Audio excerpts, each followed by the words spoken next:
जी बेटा, नेक्स्ट हमारा आर्टिकल है वेलोसिटी टाइम ग्राफ।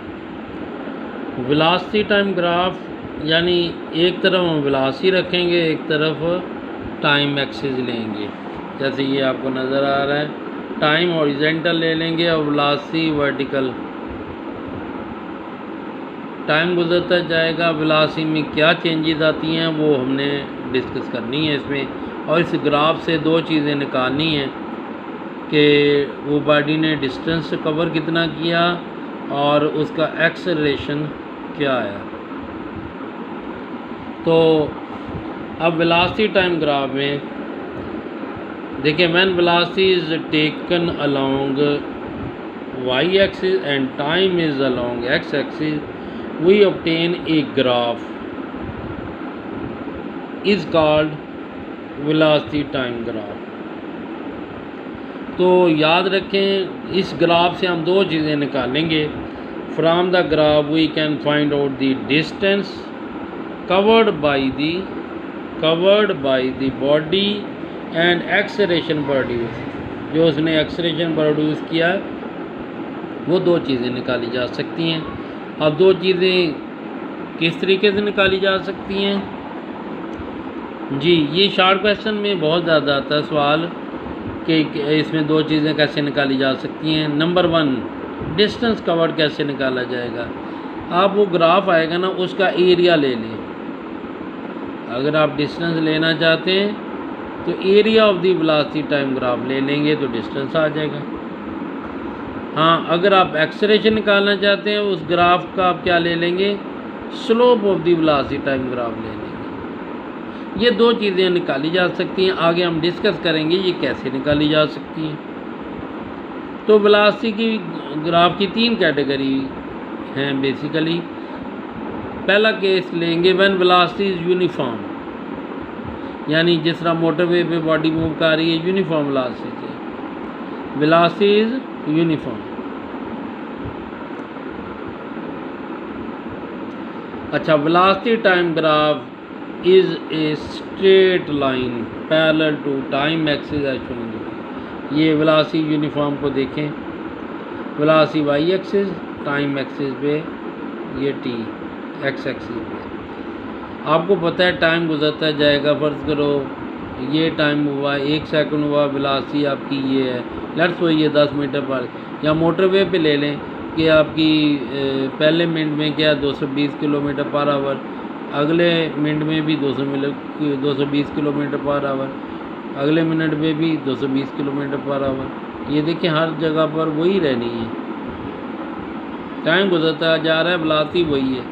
तो आपका इन पॉइंटों को मिलाएं तो ग्राफ क्या आ जाएगा, एक स्ट्रेट लाइन आ जाएगा, क्योंकि वेलोसिटी तो 220 ही रही, टाइम गुजरता गया, ये ग्राफ आपका एक स्ट्रेट लाइन आ गया। अच्छा, अब ये ग्राफ को देखते हुए हमने दो चीज़ें निकालनी हैं। एक तो डिस्टेंस, तो डिस्टेंस जैसे पीछे मैंने बताया, डिस्टेंस लेने के लिए क्या करें, area of the velocity time graph. अब इसको इस तरफ एक्सटेंड करें, मिलाएं, तो ये एक शक्ल बन जाएगी मुस्ततील की, रेक्टेंगल की बन जाएगी। तो इसका एरिया ले लें।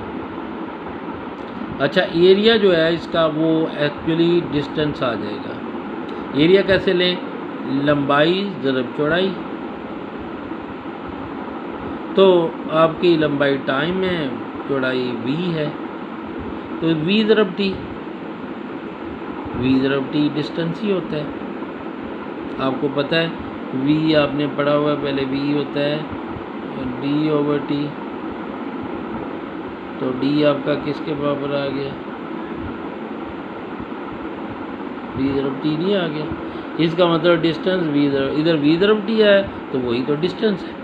इसलिए हम कहते हैं एरिया ऑफ द ग्राफ ले लें तो डिस्टेंस कवर के बराबर आ जाएगा।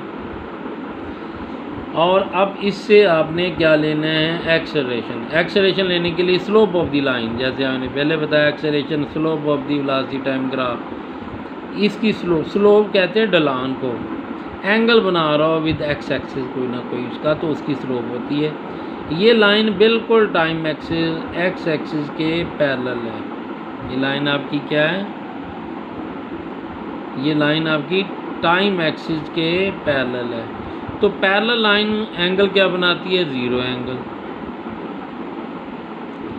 और याद रखें स्लोप एक्चुअली बराबर होता है टेन थीटा के, और टेन 0 के बराबर हो गया। स्लोप एक्चुअली क्या होता है? टेन थीटा के। तो टेन 0 तो स्लोप आपकी 0, तो एक्सेलरेशन इसका फिर 0, स्लोप 0 तो एक्सेलरेशन भी 0। आपको मतलब यूनिफॉर्म वेलोसिटी से बॉडी मूव कर रही हो तो वो डायनामिक इक्विलिब्रियम होता है। यूनिफॉर्म वेलोसिटी मोटरवे पे जा रही हो बॉडी तो उसमें एक्सेलरेशन 0 होता है, इसलिए यहाँ पर एक्सेलरेशन भी क्या आ गया? 0। हाँ जी, दूसरा केस है व्हेन एक्सेलरेशन इज़ यूनिफॉर्म।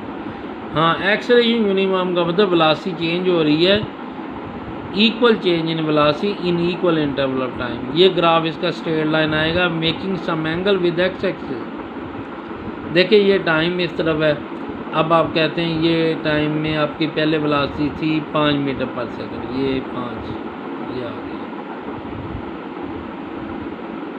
अगले सेकंड में वेलोसिटी उसकी हो गई अब 10 मीटर पर सेकंड, यहाँ पर ग्राफ आ जाएगा। हाँ, अगले सेकंड में इसकी वेलोसिटी 15 मीटर पर सेकंड, यानी 5 मीटर पर सेकंड, फिर इजाफा 5 मीटर पर सेकंड, फिर इजाफा 5 मीटर पर सेकंड हो रहा है हर सेकंड के बाद। Equal change in velocity in equal interval time.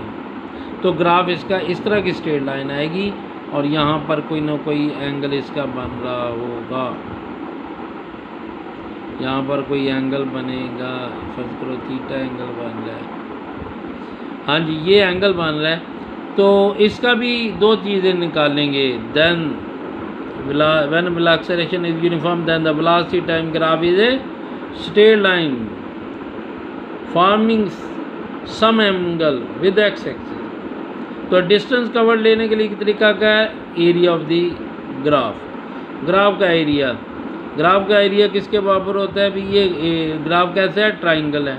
Triangle का एरिया याद रखें 1/2 बेस और परपेंडिकुलर। ये परपेंडिकुलर v है, ये t बेस है, इन दोनों को। असल में ये गौर करें, अगर ये एक मुस्ततील बन जाए रेक्टेंगल का ये होता है ना लंबाई ज़रब चौड़ाई v ज़रब t, तो उसका हाफ कर दें तो ट्रायंगल कहा जाता है, क्योंकि रेक्टेंगल में मुस्ततील में 2 ट्रायंगल बनती हैं अगर हादी कर दी जाए, इसलिए 1/2 v ज़रब t। अच्छा, इसके बाद एक्सेलरेशन वही तरीकाकार slope of the line. Slope मैंने आपको पहले बताया क्या होता है? टेन थीटा के बाद। सो किसके बराबर है? Tan theta. अब टेन थीटा लें, टेन थीटा होता है अमूद डिवाइडेड बाई क्या होता है? कायदा, परपेंडिकुलर ओवर बेस। तो ये आपका परपेंडिकुलर क्या है? v है, नीचे t है, v/t। और आपको वैसे ही पता है v/t एक्सेलरेशन ही होता है, ये फार्मूले में पढ़ चुके हैं, वेलोसिटी ओवर टाइम एक्सेलरेशन है। तो इस तरह ये एक्सेलरेशन निकल आएगा। यूनिफॉर्म एक्सेलरेशन की सूरत में ये ग्राफ मिलेगा। व्हेन एक्सेलरेशन इज़ वेरिएबल, तीसरा केस है एक्सेलरेशन वेरिएबल, यानी इसमें चेंज इन वेलोसिटी इक्वल नहीं है, टाइम गुजरता जा रहा है, वेलोसिटी कुछ और है। तो इसमें उसमें तो था ना 5 मीटर पर सेकंड में इजाफा, फिर 5 बढ़ता जा रहा है 5। इसमें ऐसा नहीं है, पहले 5 बढ़ी है, फिर उसके बाद हो सकता है 7 मीटर पर सेकंड बढ़ जाए, उसके बाद हो सकता है 9 मीटर पर सेकंड बढ़ जाए, हर इक्वल सेकंड में एक सेकंड के बाद। तो ग्राफ इसका स्ट्रेट लाइन कभी नहीं आएगा, कोई भी कर्व लाइन आ सकती है। ये तो हमने ऐसे शो करवा दी, कर्व लाइन कोई भी हो सकती है, किसी भी शक्ल की, जिस हिसाब से तब्दीली हो। तो ये कर्व लाइन आ गई। अब इसमें भी ऐसे ही है, तरीकाकार वही है। Then the velocity time graph is a curve line as shown in the figure to find the acceleration और to find the acceleration at point A, किसी पॉइंट पर। अब हर पॉइंट पर एक्सेलरेशन हर जगह पर मुख्तलिफ है। इस पॉइंट पर एक्सेलरेशन लेना है तो आपको क्या करना पड़ेगा? एक टेंजेंट लाइन उस पॉइंट पर ड्रा करने की, टच करती हुई point A. Draw a tangent which makes an angle theta with T axis, जो टी एक्सिस के साथ कोई ना कोई एंगल बना रही है। तो इंस्टेंटेनियस एक्सेलरेशन एट ए, क्योंकि इस पॉइंट पर एक्सेलरेशन है इसमें हर पॉइंट पर एक्सेलरेशन मुख्तलिफ होना है। वो टेन थीटा होगा, टेन थीटा जो भी थीटा है उसका टेन ले के आराम से एक्सेलरेशन निकल आएगा। और डिस्टेंस कवर्ड का तरीका वही, एरिया अंडर दी कर्व। इसका एरिया निकालना आसान नहीं है, ये कोई सीधी सी चीज़ नहीं बनी, लेकिन एरिया निकाला जा सकता है। और ये एरिया निकालने, और एरिया ही असल में क्या होगा, वो distance covered by the body होगा। तो मेन चीज़ यही है। मेन ज़्यादातर इसमें शॉर्ट क्वेश्चन आता है कि एरिया निकालने से क्या मिलेगा, डिस्टेंस, और स्लोप निकालने से क्या मिलेगा, एक्सेलरेशन।